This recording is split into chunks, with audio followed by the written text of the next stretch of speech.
Hello, everyone. Welcome back to another amazing episode of 52 Authors, 52 Weeks. Today, I am joined by, and I said I'm going to mess this last name up. So I'm going to let you say your last name, but I have Danielle with me, Marita. Yeah. Marita, who is the author of Bubble C. Mhm. And this is actually a children's book, and I'm so glad for such a time as this that I have an author on the show whose writing is geared towards children because I believe that the concept of reading is really something that has been lost for the last couple of generations, and I really think we need to bring it back. Primarily because I learned if you want to hide something from people, put it in a book because we're not going Mm. to see it. I like that, and also that's sad, right? Because they're not reading books, but yeah. Well, and then I guess, with technology and all of Mhm. that, I think that has helped, but it also has hindered the ability to want to read. Now, I'm an Yeah. old school reader, so I do have um, physical books. Mhm. But because I'm also a busy person, I have books on my iPad, on my Amazon Kindle. I also have audiobooks just because sometimes I read a book and in the first chapter, like, I'm looking at the book, I'm like, "You need to hear the author reading this book," and I'm taking notes and I'm reflecting. Mhm. Sometimes I'm crying. I'm definitely sharing things, that I've learned from books from others because I really wanna see us all win, and we can't win if we withhold, information. Yes, So absolutely. why don't you tell our listening, viewing audience a little bit about you and your background and where you went to college? Because I saw that you went to a Okay. school that my cousins went to, very popular HBCU. Yes, so I graduated Howard University, studied journalism there, and I loved writing before that, before going to school. But while I was there, I was really focused on news writing. So I kind of interned at BET. I'm in DC, in the DC area. So BET was out here and got to do a lot of great things there, wrote for the news, the radio news. And then kind of just started getting older and news wasn't quite as fun anymore, and then became a parent and kind of fell off of writing and was just doing more sales type jobs and random things here and there. But as my kids, we started getting a home library or some books at home. I obviously noticed the lack of diversity there. And that's when it was like, oh, maybe I should put kind of two and two together and try more creative writing and do things for kids. So that's when I started writing children's books. And the focus is with diverse characters that look like my children. And kind of like you were mentioning earlier, too, they're all based on fun, joy, and imagination. So um, I just need them to learn to love to read. And that is something that is lacking across the board. So I really try in all the books that I write to spark some kind of excitement that make kids want to keep reading because it's a struggle out there. It is. And something funny, I was just thinking about myself where whenever I leave the house, other than I go to water aerobics every day at 10 o'clock, but Mhm, other than that, when I leave the house, I have a book with me at all times. mhm, And as I'm looking at the news and looking at delays in air travel, hurricanes, I'm thinking, I would not want to be in those situations. But if I were, I definitely would have a book or two to help take me away mhm. from what's happening so that, honestly, so that I don't allow sadness and depression to creep in, right? I have something that's going to challenge me to learn and grow and keep me stable. Yep. Yep, I agree. I think for me too, the very first book I wrote is about Santa. It's the holidays.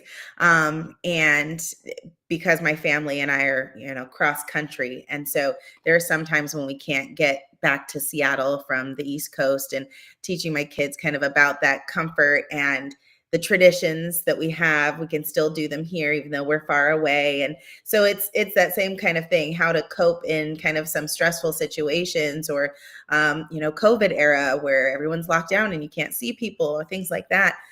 Those things for kids are big, just like they're big for us. And having books that can remind them of those, fun, playful things that they used to do, or kind of not let them think about the scary things that are going outside and scary things that are happening around the world, and just make them feel good. I think that's a good place to start with them turning into us as adults, where we love to read and we still use it as a form of escapism for whatever good that might be.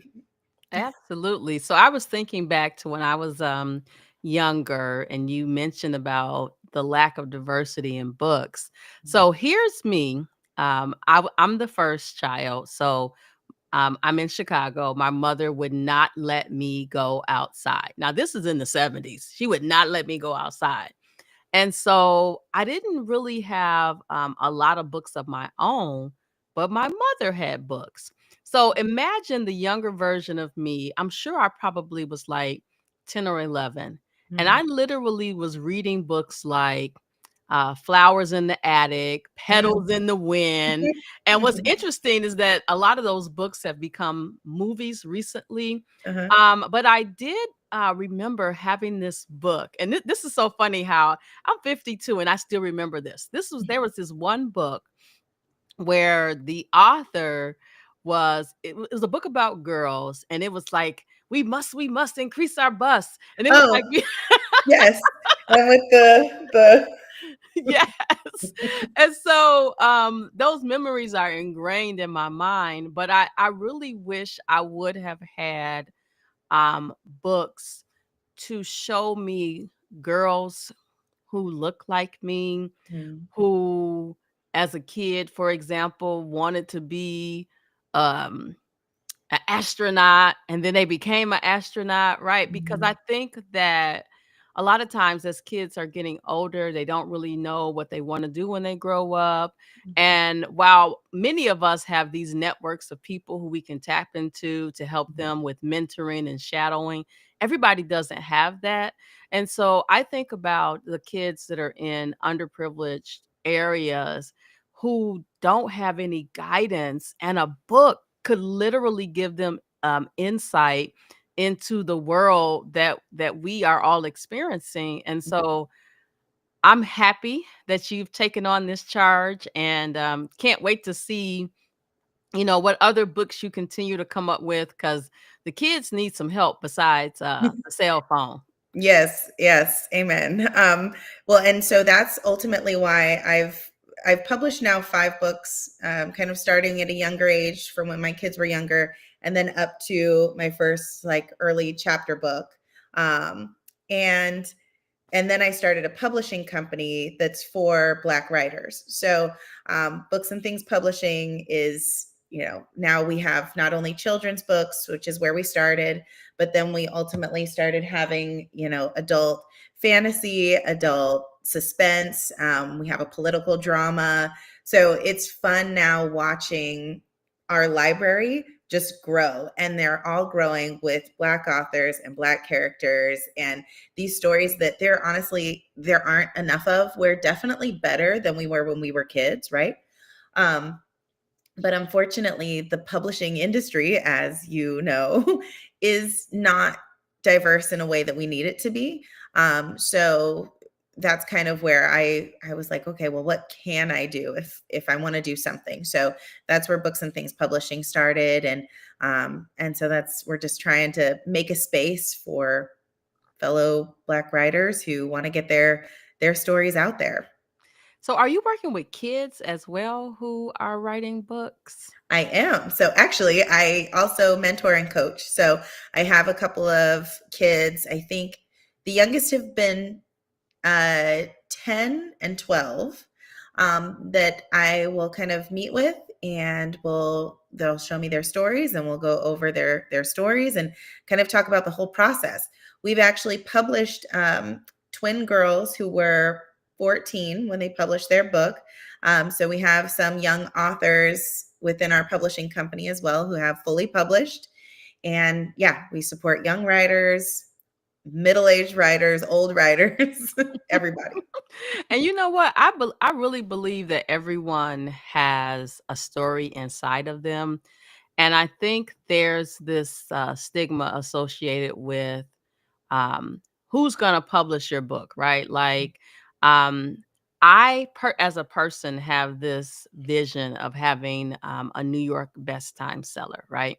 Mhm. And one of the things that has been, I'm not going to say keeping me up at night, is what that path looks like to get there. Because what I've noticed that a lot of the books that you see their books in the airport window right as you're going from one to your gate, is that they are individuals who have this large platform. Mhm. They were previously in some top-notch position. They were in political office, right? Mhm. They were a part of a scandal, and so they write a book. But I believe that there are many of us out there that have good stories that the world needs to hear about, and Mhm. so I'm actually on a mission that for my next book that it gets worldwide distribution, because I am very confident that the message that's in the book applies to everybody, no matter what you look like, where you came from. It's something that can apply to everyone. So I kind of have made it a personal mission I love that. to fight through those barriers. But I've also really thought about what could I do to help kids, like in the elementary school. Like back in the day, you used to could go and like read at the kids' school and different things Mhm. like that. And so one of my goals for 2026 is to figure out, just starting in my own community, how can I offer for free?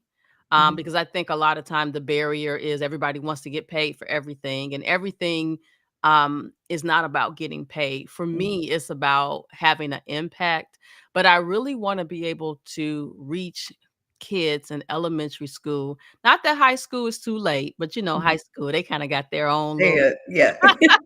But in elementary school, I really want to go around and just share my love of reading, encourage young people to write. I Mhm. do believe that a lot of times there are so many stories inside of us, stories that we need to reveal so that we can heal. Mm. But there's this perception of a barrier that stops us. Mhm. Yep.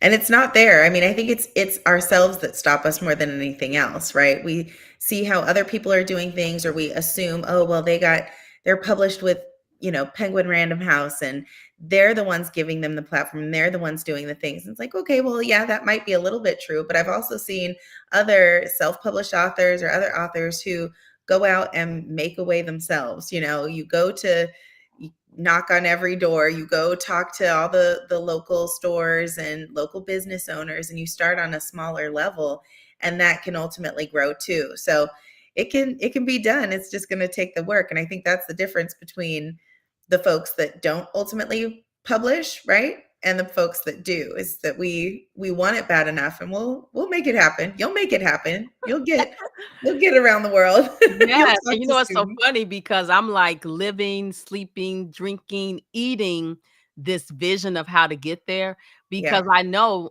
I can't get there without a plan. And so I Mhm. literally I'm literally still writing the book, but am aggressively working on the plan for distribution and visibility, across the US and beyond, and Mhm. really being strategic. I think a lot of times we don't succeed in the areas that we want to as well as we want to, because we lack vision, we Mhm. don't have a plan. But then also, we don't surround ourselves with other individuals who can help you say, you know what? Did you consider XYZ? Yep. No, well, this is what I recommend, and I've seen it work. Yep. I know we need to be better about networking and asking questions. I think we get too competitive with each other and with ourselves. And then you're afraid to ask. But honestly, this community too, whether that be on social media or folks that I meet out at different vendor events, have all been the kindest people and the most giving. And as long as you're open enough to have a conversation, people are going to talk to you. And if someone doesn't, move on because the next person will. Yes. Yeah, I read something that said comparison is the thief of joy. Mm, I think that's how it goes. But something that I realized as I was working on my next book, specifically about comparison, we allow someone else's highlight reel on social media to make us think that they have it all together. And honestly, a lot of times they don't have it together. mm, But what they do have together is their persistence in yep. just putting themselves out there, even if it's not perfect. Yep. Yep. All the time. I see that all the time. So I gotta ask a question. So you wrote the books for your kids. Yes. Have you engaged your kids in writing a book? I talk to them about it all the time, and a lot of times over the summer, that'll be something that we do where, because they're so my kids now are 13, 10, and 7. So what we did, for example, last summer is instead of just writing a story just in one day, right? It's like, okay, this summer, write a little bit each day and expand on the story, make it a bigger story. So I have one of them that gets into it. The others are kinda like, that's your thing, mom." So, I try not to push, but I do, try to make sure books are everywhere, which I understand is fully a privilege, but letting them see books where they can. We go to the library often. I, like you, have take a book everywhere. I'm always reading. I just want them to see me looking at a book as much as they see me on a phone, because it's not realistic to say I'm not going to be on a phone. It's not realistic to not scroll. Like these are all things that are going to happen. But for as much as they see that, I need them to see me, to catch me reading, right? So I think that's very important to help them want to keep reading, want to keep writing. Um, I'll share this. So a couple of my books, well, all of my books are kind of about my kids. So we have Bubble Sea, which is one because I have one child that absolutely loved tub time and another who hated it. So one who you just couldn't stand it. So this one is kind of a story that I hope makes it more fun. This kid pretends to be a pirate and, go in the bathtub and he's fighting rubber ducks and his cat, who if we, know cats, they hate water, but his cat is his fluffy first mate. And so it's just these adventures and so I try to make it exciting for my kids so they want to read it. And then in doing that, I find that other kids will like to read it and they'll find it interesting. Um, I have another kid, so this is Mr. Maloof. This one is about my middle child who is super goofy and we play pranks on each other. So like it starts out and he's popping out and hiding behind, the shower curtain. His mom goes into the bathroom and he pops out, or, she's trying to fold laundry and he's under the rug, things like that. And both of these two stories are done in rhyme too, which I think helps them connect with the stories. And so just trying to really get them to connect and then hopefully let it grow to then when they get older, I have a first chapter book. And this one too is because as kids are reading, there are a lot of books for girls. Now, I have my youngest is a daughter, so I finally got a book for her too. But my oldest two are boys. So this one's about the tooth fairy, and it's a boy who ends up catching the tooth fairy and finds out that the tooth fairy is a boy and it's actually a fair he. So, we tie in things like, basketball, and his shoes look like Jordans, and trying to make it exciting for the kids to read, and something that they'll want to pick up. So we make it fun and we make it silly, and hopefully these connect and we'll keep going. Well, I think you are definitely on the right path. Now, I don't know if how much time you spend on TikTok. I realize that I am spending too much time on TikTok. And not because I'm watching silly stuff, but because sports, little sports clips are on TikTok. So I love Mhm, sports. But I also have seen recently elementary school teachers, and there's one in particular, Miss D. I don't know if you've ever seen her videos, mhm. but She literally has her class engaged, right? And Mhm. so I think that there are some partners out there for you where you can take the book, bring it into the classroom, and really just help s- kids develop that love for reading, because you and I both know everything in life that you do involves you reading something. And a Yes. lot of times we skim through it, right? Like, I'm in healthcare. So a lot of times people go to the doctor, they have you fill out those forms, and they're like, oh, this is just for you to say that you authorize us to treat you. But it also says that you're going to pay this bill. If Right, your on insurance time. company doesn't pay, we can release your medical records. It's all this information that's in there. And a lot of people don't take the time to read it. But then Mhm. when you get the bill in the mail and they're like, well, you signed the paper on XYZ date, we're Yeah. mad, but we should be mad at ourselves because we didn't take the time to read. Yes, yes. And I Mm. I also learned recently, I do a lot of cruises. So when you sign up for the cruise, apparently, and I said, "My next cruise, I'm gonna read every line." There's I've all heard this scary things about this. there's There's this what? language in the cruise that basically none of us have paid attention to, about things you can and cannot do and what they can do, and just all this language that you're just Mm. like, "I'm going on a cruise," but you need to read the cruise contract because you don't wanna be the person who's left on the island and you're Yes, trying to get back home. yes. They will leave you in another country. Yes, and then it's like, what do you do? And a lot of people don't realize it's different when you Yeah. are out of these 50 states. Yes. So, what does the future hold for you? Well, hopefully a couple of things. We're looking to have a few more authors sign up. We're looking specifically for more romance authors and some suspense, mystery, thriller authors so we can add to our growing adult book section with Books and Things Publishing. For myself personally, I have a couple of books that I have been working on, and I just signed with an agent and they're in submission. So I'm also trying to learn that side of the publishing world too. So I do, all the self-publishing, but it was important to me, especially since I'm coaching people, that I know all of the things and understand all of the hardships. So I'm working with the agent and, like I said, have those on submission. But because I've self-published and I have a publishing company, if it doesn't work that way, I'm just going to do it myself. Oh my gosh. So you are it's so funny we're having this conversation. First of all, one of the things, and I say this all the time, I'm going to continue to repeat it. Every author who comes on, I would say 98%, we've never met each other. But we're able to have a conversation about something that we have in common that we love. But as I'm thinking about my next book, which all of my books, I have gone through a publishing company, an African American publishing company.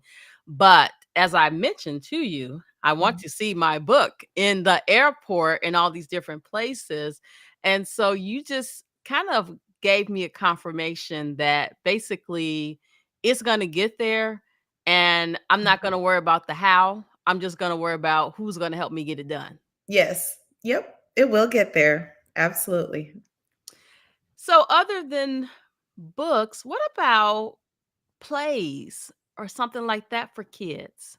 So that's funny you say that because I've been thinking about that. I was a theater minor at Howard. And so my girlfriend of mine, her kids are very into theater, and I obviously was.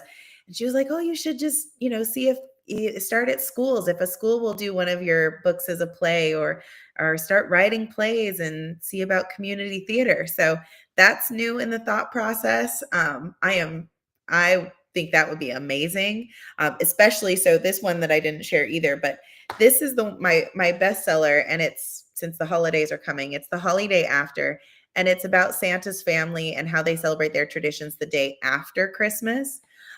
So it's a little bit unique and different in the realm of Christmas stories. So that's the one that I get asked about the most, of what's coming next for that one. What are you doing with that one? And so maybe that's one I'll work on seeing if I can get someone to do a holiday little play for it. That would be so cool. And you know why I think it would be so cool? Number one, our kids need something to do besides the cell phone. And I think a Mhm, lot of the times there's just so many barriers to getting it done. And so whether it's with a school or a community center, right? It's something that's definitely needed. And my husband and I talk about this all the time. Our youngest daughter wanted to go to acting school, mhm, and my husband was like, no, no, right? mhm, But she's 20, she'll be 27 before the end of this year. And so as we look at her, she's in healthcare. I don't know why, but uh, as we look at her, she definitely could have been an actress. mm, I mean, she can do all these different impersonations and different voices. mhm, And I think a lot of times we rob our kids of their dreams because of our own personal limitations. mhm. And so I really want to see our kids win. It pains my heart to see what some kids go through at 12. Mhm. At 52, I haven't even seen any parts of that, Yeah, right? yeah, So, I really wanna be a part of the movement to help our kids, be able to dream bigger and just see life outside of their zip code. You know, there's a lot yep, of kids who never leave Chicago. yep, And so yep. I want to see that change. So this episode, which will air closer towards the end of the year, will be your accountability partner to figure out how to get your book into a play form. And I know a few people in DC, my cousins who actually went to Howard. Um, they're from Chicago, but they love the area so much, so they are still there. Yeah. And they are educators, but they're also artists. And Oh, so they do a lot of live painting for different events. And so, okay. there's a lot of things that can happen with your book. A live painting while the book is being read. Oh, that would be awesome. That's pretty So, cool. That's a fun idea. I know. yeah, I do like with children's books. I mean, you can do it with any books, but with children's books, the creativity level and what you can do. And I've gone and done things at, some of those like clay paint places, or done things at, cake decorating places, and kind of making it align with the book. So we'll see. I like that. That'll be on my 2026. My vision board is sitting right here for 2025. So I need my new one coming for 2026, and that'll be on it. absolutely. I love it. So I look forward to seeing the fruits of all of your labor. And we are almost out of time. But before we go, two things I would like for you to do. Number one, tell our listening, viewing audience where they can find you. We know you're in DC, but the DC area, which a lot of you say you're in DC, but you actually live in I'm Silver in Spring. Virginia. I'm Okay, in right. You're Virginia. in Maryland, Virginia. So it's I probably easier just to say DC, but where Yeah. they can find you, where you kind of hang out in the social space. Yeah. But then also, um, I would love for you to appeal to that parent who has that kid that has that creative mind to encourage them to take that next step and potentially with you. Yeah, yes, absolutely. Okay, so my name is Danielle Marietta, and you can find me on Instagram and TikTok at Danielle Marietta Books. My website is daniellemarietabooks.com. Now, if you're interested in publishing with Books and Things Publishing, or even just checking out all of our authors, all of our books, and the services that we offer, it's booksandthingspublishing.com, and Books and Things Pub on social. You can find us there for all of the things. And when you buy a book, please leave a review because they mean more than you know. I love it. I love it. So, if a mom wants to, I know a couple of people who have little kids that have these really vivid imaginations. Now, of course, they can't write the adult book. I used Mhm. to read those too. Yeah. But I had to move away from those because I was getting too consumed with what was my guy from back in the day? Elon. What was his name? Oh my gosh. There was this author who just had me wrapped up in his books back in the day. Oh, yeah. He's no longer with us, but his books were so good. Now I got to go look up his name to remember what his name was. But Mhm. I do wish you the best of luck with all of your endeavors, Thank you. and look forward to seeing plays and books and all types of things being produced under your brand because I'm rooting for you to win, especially since you want to help our future. Thank you. Thank you. I'm rooting for you too. Thank We you so got it. much. We got it. We do. Well, listen, everyone, this has been another amazing episode of 52 Authors, 52 Weeks. I'll see you next week. Bye bye now. Thank you.